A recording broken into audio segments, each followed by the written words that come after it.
السلام عليكم ورحمة الله وبركاته أعزائي المشاهدين، أهلا ومرحبا بكم في قناة كابتن غندور.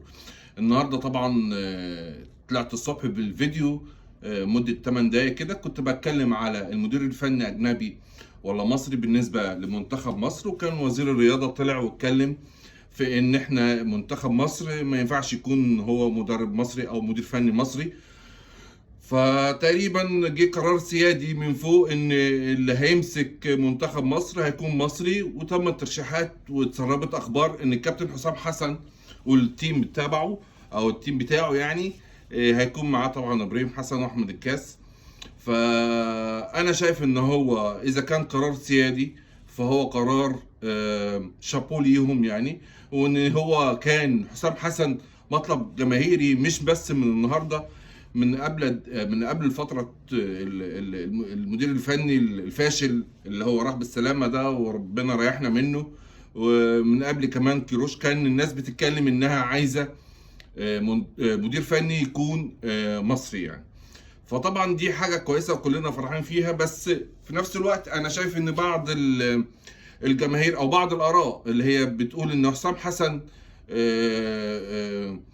مدير فني بس معهوش اللايسنس اللي هي البرو اللي هي تسمح له ان هو يدرب منتخب مصر، وان هي دي هتكون عائق في ان هو يمسك منتخب مصر. طبعا احنا اول لقاء لينا او اول مباراة لينا هتكون في شهر 6، فانا شايف ان مشكلة اللايسنس ديت ممكن تتحل، يعني الرخصة ممكن تتحل بحيث ان هو يقدر يمسك منتخب مصر. بس هي الفكرة في الآراء اللي بتتكلم بتنتقد حسام حسن إن هو راجل بتاع مشاكل، راجل عصبي، راجل بيعنف اللعيبة. طب احنا ما هي المشكلة في إن هو، أنا طبعا أنا ضد إن المدير الفني يتجاوز مع أي لعيب، بس التعنيف ده للرجالة، انتوا رجالة والناس تلعب في الملعب. فالناس كلها بتنتقد، هو محمد صلاح هيقدر يستحمل التعنيف بتاع حسام حسن؟ عفوا يعني يا محمد يا صلاح، لو انت شايف ان هو التعنيف دوت وانت عفوا يعني في الكلمه، يعني ان انت على راسك ريشه، يعني ان انت ما تتعنفش من المدير الفني بتاع منتخب مصر، طب انت ايه لازمتك يعني؟ وبعدين التعنيف دوت ليه حدود، انا بقولش ان حسام حسن او ابراهيم حسن يتجاوزوا اللعيبه. احنا دي لعبه رجاله مش لعبه ستات، يعني سوري في الكلمه، دي لعبه رجاله، والتعنيف دي والعنف والتعنيف ده في الكوره موجود. مدربين بيبقوا بره الخط طبعا هيتجننوا وبيوجهوا اللعيبه وبيديهم الحماس وبيغيروا الخطط وهم واقفين على الخط. فانا شايف ان الموضوع الناس اللي هي طالعه بتتكلم في التعنيف بالنسبه للعيبه دوت، في لعيبه هتستحمل، في لعيبه مش هتستحمل. اللعيب اللي مش هتستحمل تعنيف حسام حسن وابراهيم حسن يطلع بره، مش عايزينه. احنا عايزين رجاله في الملعب، عايزين لما هو يكون بره بيصحح لك معلومه او بيصحح لك ازاي تعمل ايه، او بيقيس عليك في حدود الادب والاحترام، انت لازم تستقبل ولازم تستحمل.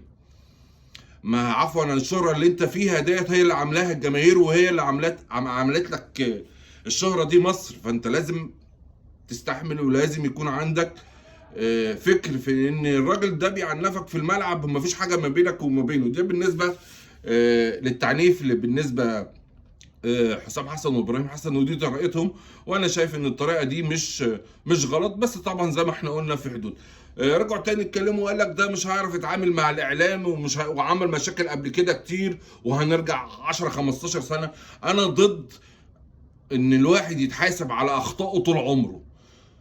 كل واحد كل ما بيكبر في السن كل ما بيكون ليه اخطاء، كل ما بيتراجع عن الافكار اللي كانت بتبقى في دماغه. اسلوبه مع الاعلام اكيد هيعرف يتكلم. حاجه كان بيتمناها حسام حسن، ولازم يثبت نفسه ولازم يثبت للمصريين وللعالم العربي كله ان هو جدير بحاجه زي كده. تاني حاجه، حسام حسن كفنيا هو راجل لعب ماتشات كتيره، وشفنا ان هو تغييراته بتكون ليها بيقرا الخطه، بيعرف يقرا الفريق اللي قدامه، بيعرف يحط خطط. حسام حسن شارب كوره طول عمره، طبعا غير ان هو عصبي وغير ان هو ما بيعرفش يتعامل مع الاعلام. دي مش هي المشكله الكبيره، هي المشكله الكبيره ان الناس تفضل واقفه جنب حسام وابراهيم حسن الفتره اللي جايه ديت.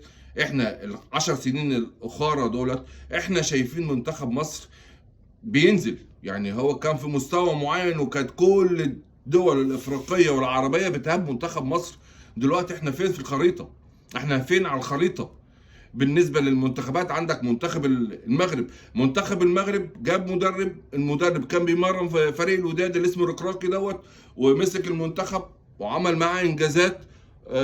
جه في بطوله افريقيه ما توفقش، ما مسكلوش المشنقه. يعني انا حاسس دلوقتي ان كل الناس قاعده مستنيه حسام حسن في اول مباراه هيتعادل فيها او هيخسر هيقول لك ده فاشل. هي الموضوع مش كده.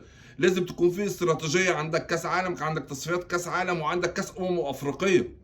زي ما اديته الفرصه المدير الاجنبي وكنت بتسانده، لازم انت كمان، لازم الجماهير ولازم اتحاد الكره يبقى حاطط استراتيجيه بحيث ان انت تبقى تصفيات كاس عالم وعندك كاس افريقيه في المغرب 26.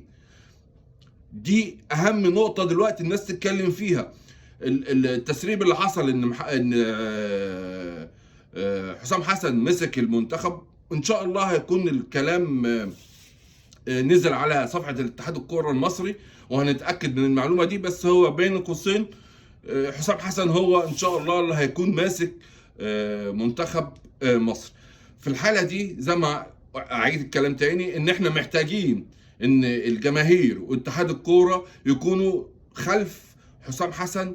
ان حسام حسن داخل عشان خاطر يعمل منتخب ينشئ لك او يطلع لك ناشئين وينزل بمعدل السن في المنتخب. انت معدل السن عالي جدا عندك في المنتخب. المحترفين، ابتدي يبص على المحترفين اللي بره. المحترف اللي هيخش تحت الامبريلا او تحت مظله المنتخب وتحت مظله حسام حسن هو اللي احنا عايزينه. محمد صلاح مش عاجبه الطريقه وهو فاكر نفسه ان هو المتحكم في الكره المصريه، او هو زي ما طلع في المؤتمر الصحفي لما بيسالوا المدرب اللي غرف ده هي دوت انت هتمشي بعد، قال لك لا مستمر. انت مالك انت يا محمد صلاح؟ انت ما افدتش حاجه للمنتخب، انت ما عملتش حاجه، انت بتلعب بالشوكه والسكينه في المنتخب، خايف على نفسك وخايف على رجليك وخايف على اسمك. خلاص يا ريس ما تجيش المنتخب. الناس عامله حساب لمحمد صلاح، لا احنا نعمل حساب لمنتخب مصر. نعمل حساب لمنتخب مصر ونقف ورا حسام ابراهيم، عشان هي دي النقله اللي هتنقلنا. انا متوسم في الله ومتوسم فيه ان هو هيقدر يعمل حاجه مع منتخب مصر. فان شاء الله باذن الله نكون واقفين جنب ابراهيم وجنب حسام وجنب ابراهيم ان شاء الله باذن الله. وفي نهايه حلقتي ان شاء الله تابعوني، وحابب ان انتوا تدعموني ولايك وشير وسبسكرايب للقناه. والسلام عليكم.